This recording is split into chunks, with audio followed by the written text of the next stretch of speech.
Bienvenidos todos, vamos a dar comienzo a la unidad 11 denominada concesión y servicio público, que está en la página 259.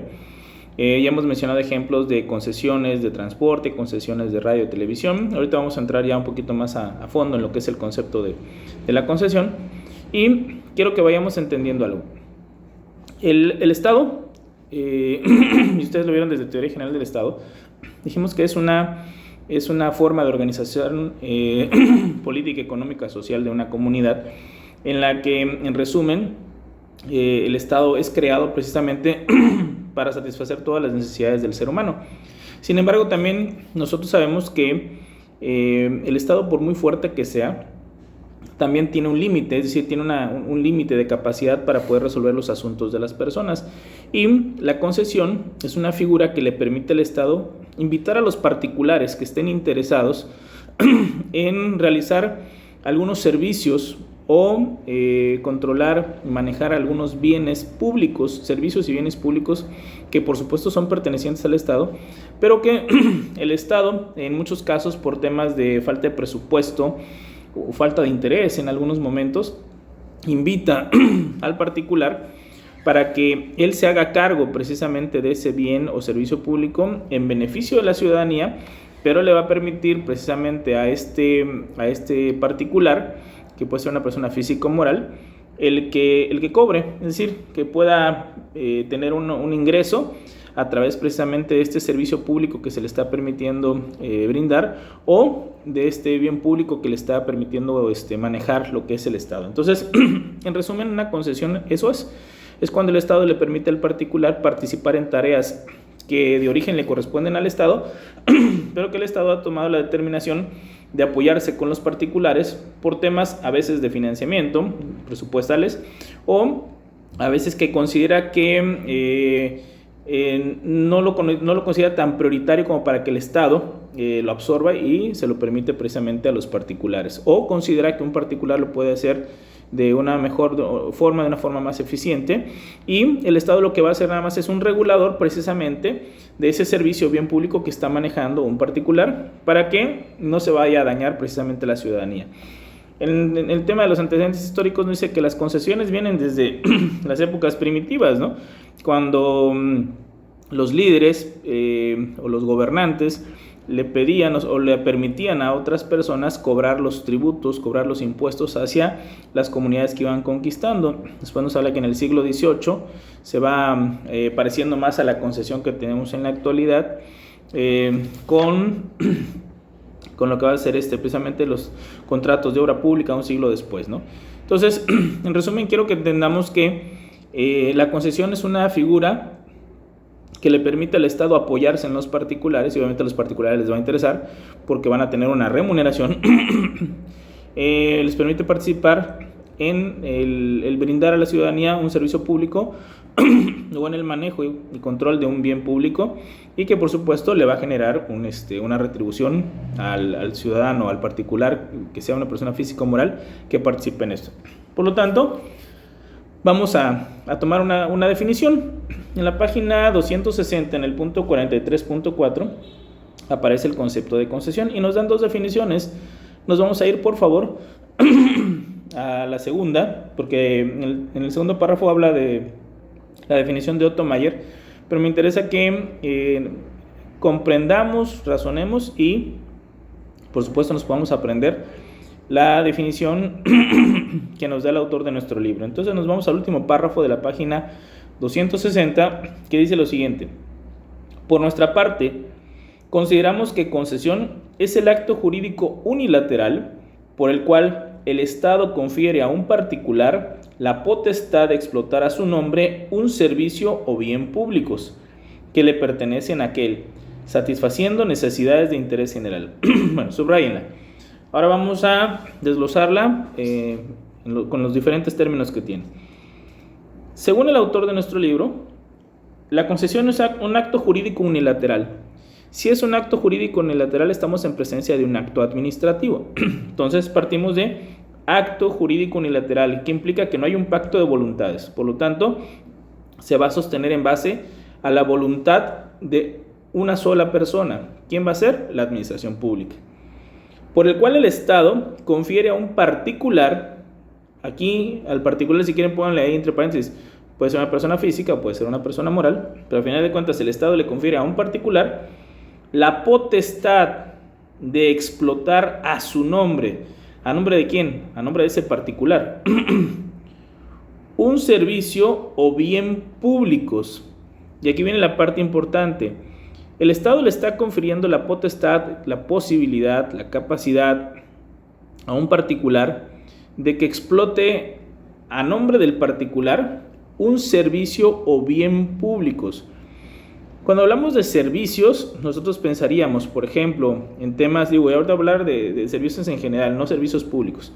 Podríamos hablar de las empresas que ofrecen, y estoy hablando en particular, empresas que ofrecen el servicio de limpieza, ¿no? Que llegan a limpiar una casa, que el servicios que llegan a desasolvar las cisternas. Un servicio podría ser también, no sé, las diferentes tiendas departamentales. Una tienda de helados te va a ofrecer también un servicio ahí de comida. Y vamos a encontrar también que existen los bienes. Un bien particular podría ser un automóvil, un bien particular podría ser una televisión, etcétera. Pero como estamos hablando de bienes y servicios públicos, es decir, son aquellos que ostenta el Estado y que son de interés general, vamos a darnos cuenta que los servicios y los bienes ya van a ir variando. Por ejemplo, un servicio público es el tema de la banca, los bancos, ese es un servicio público. Un servicio público puede ser también el transporte, es decir, nosotros necesitamos transportarnos dentro de una ciudad o dentro de un país o a nivel mundial, entonces tienen que haber medios de transporte. Un bien público pues sería, por ejemplo, el agua. El agua es un bien público. Y así podemos ir encontrando diferentes ejemplos de esto. Entonces aquí lo importante entender es que el Estado es el dueño, es decir, es al que le pertenece esto, pero le va a permitir a un particular que participe en la prestación de estos servicios, pero le pertenecen originalmente al Estado. Es decir, el tema de las comunicaciones, el tema del transporte, el tema de las señales de radio, el tema de un sistema de cable, son pertenecientes al Estado. Lo que va a hacer el Estado es permitirle a un particular a que participe brindando este servicio o manejando este bien público en beneficio de la ciudadanía. Entonces continuamos. La potestad de explotar a su nombre un servicio o bien públicos que le pertenecen a aquel, ¿a quién? ¿Quién es aquel? El Estado. Satisfaciendo necesidades de interés general. Bueno, todo lo que va realizando la administración pública dijimos que tiene que ir en aras del interés público, del interés general. Entonces, repetimos, la concesión es un acto jurídico unilateral, solo impera la voluntad de alguien, que es la del Estado, la administración pública, por el cual el Estado confiere a un particular, persona física o moral, la potestad de explotar a su nombre un servicio o bien públicos. Aclaro, si no va la palabra públicos, no estamos en presencia de una concesión del Estado, que le pertenecen a aquel, satisfaciendo necesidades de interés general. Entonces, ya con esto nos damos una idea de, más allá de entender qué es o para qué sirve una concesión, ya tenemos una definición. Hay que aprendérsela, por favor, subrayenla. Ahora, en el 43.5 nos va a hablar de la naturaleza jurídica de la concesión. Y aquí el autor hace un análisis de lo que piensan los diferentes doctrinarios o tratadistas. Cuando hablan de contrato de derecho privado, él empieza por decir no puede ser un contrato porque no hay un pacto de voluntades. No hay un pacto de voluntades, que implicaría la bilateralidad de un contrato privado, de que el Estado tiene precisamente la potestad de decidir a quién o a quién no le puede dar una concesión. Cuando hablamos de un contrato administrativo, igual se sustenta precisamente en esa parte, ¿no? El Estado lleva la batuta. Entonces, el autor termina diciéndonos que es el inciso C, que es un acto unilateral, porque el Estado decide con quién, a quién, qué requisitos, qué reglas colocar para que una persona pueda tener esa concesión, y también, en su momento, a quién le puede retirar la concesión si él así lo considera pertinente, ¿no? Y no habla de que pueda ser tampoco un acto mixto complejo, porque nos dice aquí en la parte final que una persona física o moral no se puede colocar en dos posiciones, una de derecho público y una de derecho privado. Por lo tanto, en resumen, ¿cuál es la naturaleza de la concesión? Sería el inciso C, es un acto unilateral. Por eso él en su propia definición empieza diciendo que es un acto jurídico unilateral. Bueno, entonces esto nada más como una referencia, subrayenlo por favor. Y vamos a un punto muy importante, los elementos subjetivos de la concesión, es decir, ¿quiénes van a ser los que intervienen en este acto, precisamente en el esquema de la concesión? ¿Cómo vamos a llamar a las partes y qué es lo que van a hacer cada una de ellas, aparte de qué derechos y qué obligaciones van a tener? Entonces vamos al 43.6 y dice lo siguiente: los elementos subjetivos de la concesión. Los elementos personales de la concesión son el concedente, que es el órgano estatal, el concesionario, que es el particular, y el usuario, al tratarse de servicios públicos. Repito, entonces, ¿quiénes van a ser los tres elementos subjetivos? Es decir, ¿cuáles son los sujetos de la concesión? Son el concedente, el concesionario y el usuario. Repito, son tres: concedente, concesionario, usuario. El concedente va a ser precisamente el Estado, el que está brindando la concesión. El concesionario es el particular que la va a recibir. Y el usuario es precisamente, cuando estamos hablando de servicios públicos, es aquel beneficiario de ese servicio que está brindando un particular a nombre del Estado, ¿no? Ahora sí, vamos a entrar un poquito más a fondo con cada uno de los tres elementos. Inciso A, el concedente. Es la autoridad competente que otorga la concesión al gobernado, al cual selecciona, la mayoría de las veces entre varios solicitantes, y después de valorar una serie de factores para normar su criterio de decisión.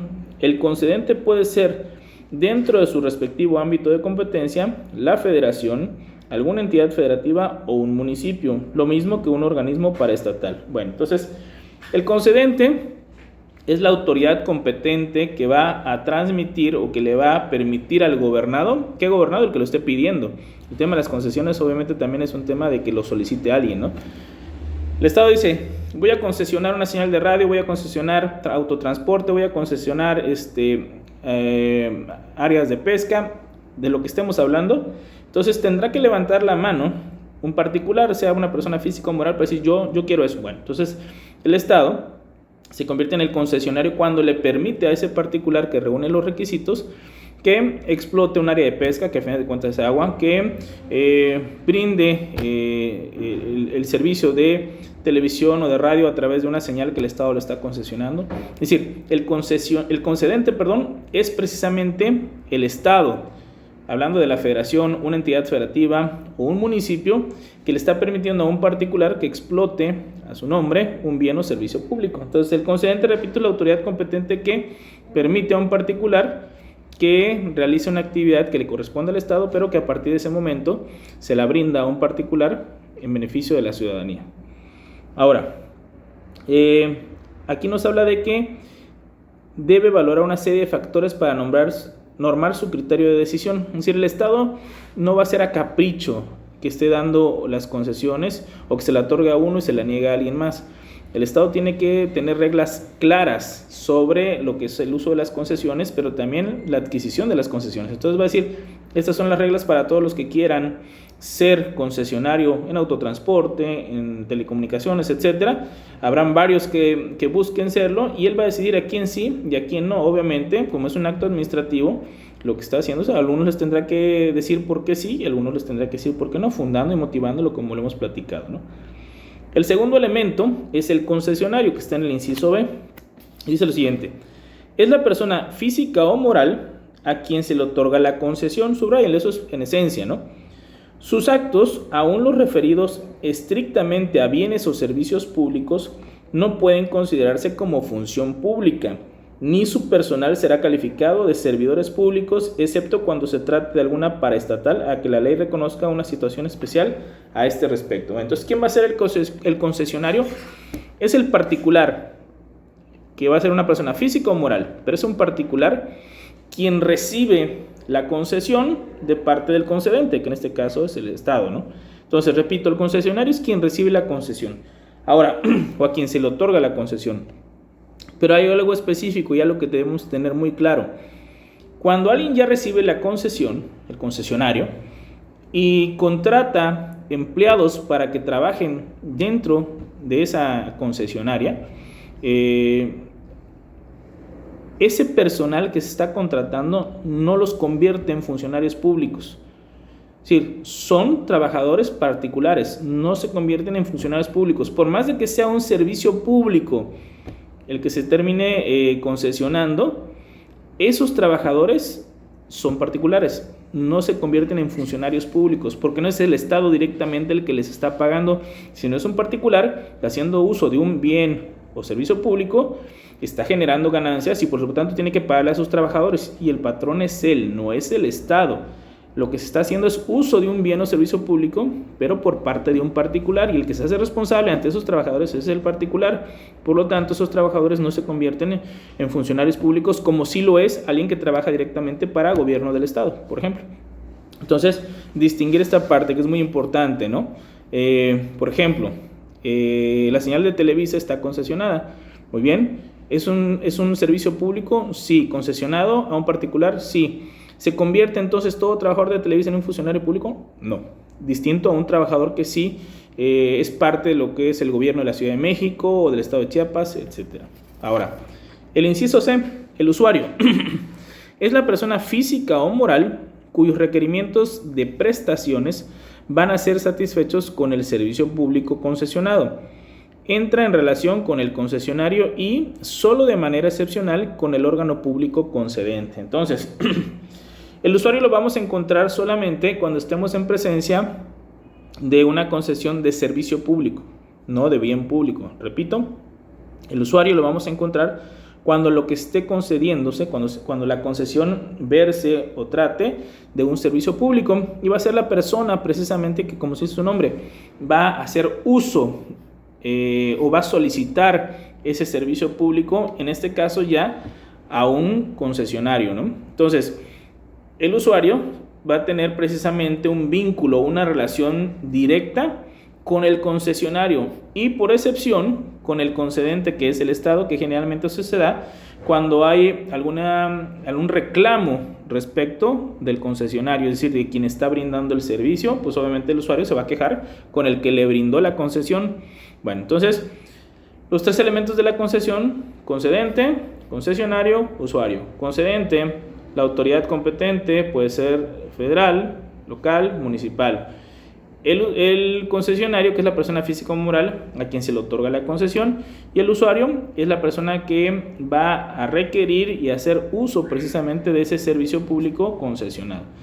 En el último párrafo aquí cabe hacer una buena aclaración, por eso lo voy a leer para que no nos vayamos a confundir. Dice lo siguiente: desde luego, estos elementos personales se refieren a la concesión en el derecho administrativo.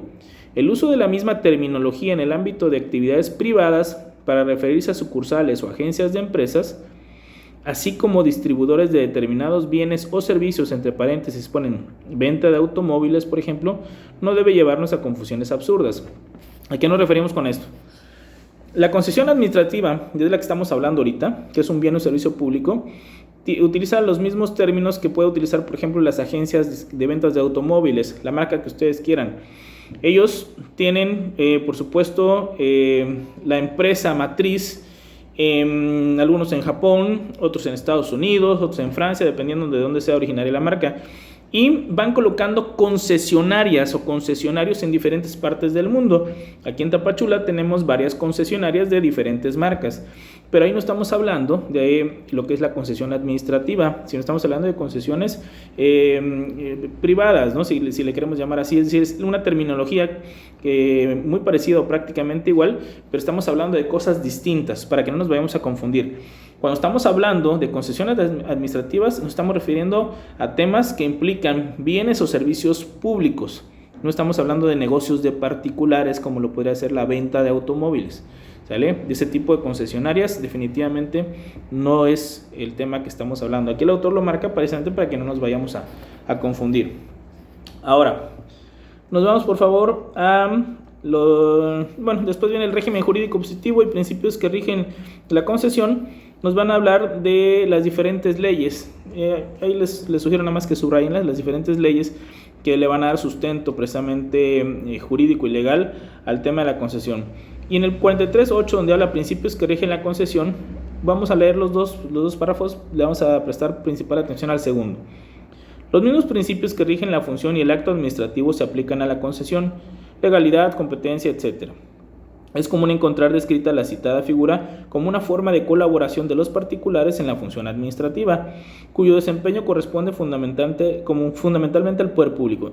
Es decir, se conceptualiza como una colaboración de los particulares apoyando al Estado en las tareas que el Estado tiene atribuidas, ¿no? En este caso, que le da permiso precisamente, o que le permite, mejor dicho, a un particular participar. Pero el segundo párrafo dice lo siguiente: a propósito de los servicios públicos, la importancia de la concesión resulta clara en los sistemas liberales, neoliberales y de economía mixta. En cuanto al uso y aprovechamiento de bienes del Estado, la doctrina extranjera tiende a no considerarlos como concesión, sino dentro de la amplia y poco precisa categoría de autorizaciones. Este no es el caso de México, en donde casi unánimemente se le cataloga dentro de la figura de que trata el presente tema. ¿Cómo entender esto? Dentro de lo que es el liberalismo o el neoliberalismo, la economía mixta, muchos países la manejan a nivel mundial, están bajo un esquema no de la concesión, sino de la autorización. El tema de la autorización implica un derecho preexistente del ciudadano para realizar determinada tarea. Y prácticamente el Estado se está retrayendo, es decir, está diciendo: eso no me corresponde a mí, eso le corresponde a los particulares, por lo tanto, hagan ustedes, exploten ustedes, el Estado nada más va a ser un vigilante. En el caso de nuestro país, existe una postura muy clara en la que dice: no, todo eso le pertenece al Estado y lo único que te estoy brindando a ti es la posibilidad de que me apoyes en brindarle al ciudadano ese servicio público en el manejo de ese bien público, pero no es que exista un derecho preexistente de que tú lo debas brindar o explotar. Eso me corresponde a mí. Repito, en el tema del liberalismo o neoliberalismo, la apuesta es distinta, es decir, es algo que ya casi te pertenece. Yo lo único que voy a vigilar de lejitos es que tú lo hagas bien. Entonces, repito, en el caso de nuestro país, sí existe más este acaparamiento, es decir, todo está en el terreno de las concesiones porque originalmente le pertenece al Estado, o es el Estado el encargado de proveer esos servicios. Sin embargo, le está permitiendo a los particulares sumarse y colaborar en esa tarea. Entonces, es un tema un poquito más de reflexión, pero repito, es importante fijar la postura de nuestro país. Ahora, vamos a ver el tema de la capacidad del concesionario, y vamos a ver que vamos a tener a hablar de 3 tipos de capacidad, pero comenzamos con el 43.9, que habla de capacidad del concesionario. Toda persona tiene capacidad de goce, que según Rafael Rojina Villegas es la aptitud para ser titular de derechos y para ser sujeto de obligaciones. También se habla de la capacidad de ejercicio, de la cual el mismo autor nos dice que es la posibilidad jurídica del sujeto para hacer valer directamente sus derechos, celebrar en nombre propio actos jurídicos y cumplir sus obligaciones. Bueno, entonces, de entrada, en automático sabemos que para que tú puedas ser concesionario, es decir, puedas recibir una concesión de parte del Estado, debes de tener capacidad de goce y capacidad de ejercicio. Para ustedes es algo ya bastante sencillo, lo han visto seguramente desde el primer cuatrimestre, subrayenlo aquí nada más: capacidad de goce y de ejercicio. Capacidad de goce, ser titular de derechos y obligaciones. Capacidad de ejercicio, que la misma persona pueda hacer valer precisamente y pueda ejercer esos derechos, ¿no? Bueno, y cumplir sus obligaciones, por supuesto. Entonces, esas primeras 2 las tenemos que colocar siempre y de cajón en lo que es el concesionario. El concesionario, si lo quiere ser, debe tener capacidad de goce y de ejercicio. Sobran ahí ejemplos que seguramente les mencionaron, quizá algunos desde el bachillerato, si llevaron el área sociales, de cómo puede estar limitada la capacidad de goce y de ejercicio. Pero vamos a ver ahora que vamos a encontrar otros 2 tipos de capacidad, aparte de estas 2, que va a ser la capacidad técnica y la capacidad financiera. Seguimos leyendo. 43.10. Limitaciones de las actividades sujetas a concesión. Tradicionalmente, el Estado se ha reservado tareas para sí. En este tenor, ha excluido de las áreas concesionables aquellas que, por razones estratégicas, políticas o de oportunidad, considera que no deben estar en manos de los particulares. Este sector del quehacer social conservado en exclusividad por el poder público se denomina monopolio de Estado. Tales tareas pueden variar de acuerdo con las siempre cambiantes circunstancias históricas, por lo que al ejemplificar se corre el riesgo de ser superado por una realidad sumamente dinámica. Desde luego, la actividad debe ser importante o trascendental para el país, De ahí que se convierte en tarea exclusiva del Estado. Ejemplos actuales son, estos ejemplos que vienen a continuación ya no son actuales porque esto ya fue modificado. Algunos de ellos, ¿no? Habla el petróleo, la emisión de moneda, la energía nuclear, el servicio público de telégrafos. Bueno, por ejemplo, el tema del petróleo ya no es el ejemplo idóneo, la emisión de moneda sí, ¿no? Entonces, ¿cómo entender estos dos párrafos? Lo que nos está diciendo aquí el autor es que las actividades sujetas a la concesión, al final de cuentas, el que decide cuáles van a poder concesionarse y cuáles no es el Estado. De tal suerte que a lo largo, vamos a hablar de nuestro país, a lo largo de nuestra historia, el Estado ha determinado hasta la fecha que la emisión de moneda, es decir, el que se pueda generar los billetes, las monedas que nosotros utilizamos en el día a día, es única y exclusivamente permitido al Estado realizarlo. Por lo tanto, aquí hay un monopolio de Estado. No lo vas a permitir a otra empresa que lo haga, a otro particular que te ayude en eso, no, los particulares.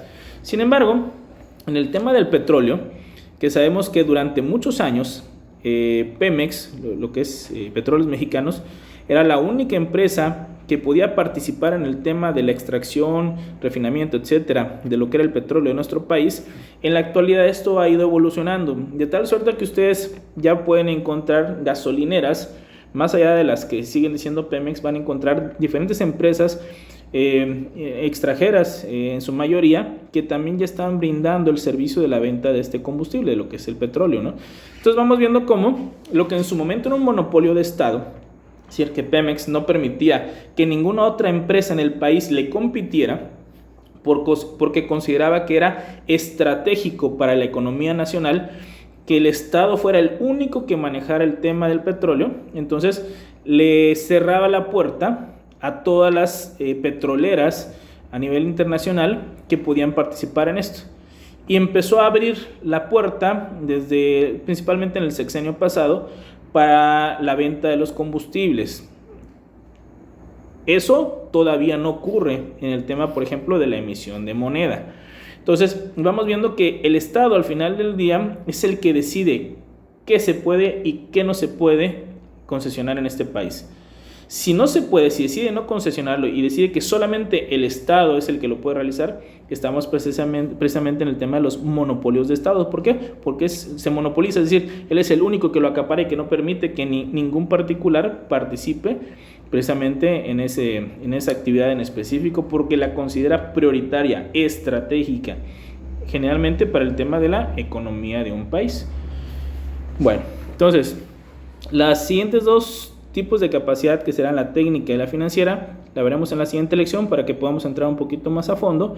Cualquier duda que puedan ir teniendo, con gusto lo pueden ir colgando a través de lo que es el chat. Que tengan muy buen día.